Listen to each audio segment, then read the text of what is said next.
मेरा आपसे आखिरी सवाल रहेगा कि सुप्रीम कोर्ट जो है वो लगातार मैरिटल रेप के बारे में बातें कर रहा है और कुछ याचनाएं वहाँ पे भी पहुँची हैं।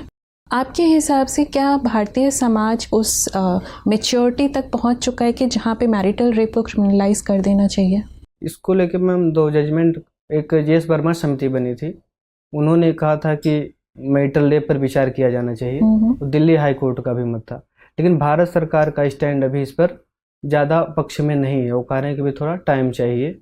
और भारतीय समाज में मैं समझता हूँ कि अपराध अगर हो रहा तो उसके लिए ज़रूर दंड मिलना चाहिए, लेकिन इसका दुरुपयोग होने की ज़्यादा संभावना हो सकती है। तो अगर किसी, आपको भी पता है कि मैरिटल रेप होता है, ये अपराध है, सिर्फ इसलिए कि इस चीज़ का दुरुपयोग हो सकता है, क्या हम रुके रहें इसको अपराधीकरण श्रेणी में लाने से? नहीं मैम, हमको प्रगतिशील कदम इस पर उठाना चाहिए। तो यानी मैरिटल रेप को क्रिमिनलाइज कर देना चाहिए, लॉ आ जाना चाहिए, विचार करना चाहिए। ठीक है, धन्यवाद बजरंग। बजरंग जी, आपको फोक म्यूजिक पसंद है, बिरहा? Yes sir. अच्छा, और कोई भी यूपी के कुछ फोक म्यूजिक के बारे में बता सकते हैं कुछ?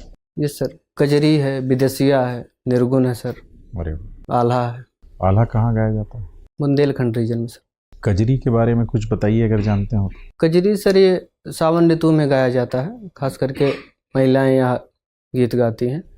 मैं प्रमुख कलाकार अजिता श्रीवास्तव जी भी, उनको 2022 में पद्मश्री भी सर मिला है। आप फिजिक्स, केमिस्ट्री, मैथमेटिक्स आपने पढ़ा है इलाहाबाद यूनिवर्सिटी से? Yes sir. उनमें से कोई एक ऑप्शनल क्यों नहीं चूज़ किया? मतलब मैं आपसे ये नहीं पूछ रहा हूँ कि आपने हिंदी क्यों चूज़ किया, मैं ये पूछना चाह रहा हूँ कि आपने उसमें से कोई एक सब्जेक्ट क्यों नहीं लिया? उसमें सर मैं चूज करने के विचार में उस समय था 2018 में। उस समय सर यूपीएससी में यह व्यवस्था नहीं थी कि हम ऑप्शनल और जो जीएस का पेपर है हिंदी भाषा, मतलब एक भाषा में, 2 भाषा अलग अलग भाषाओं में लिख सकें सर।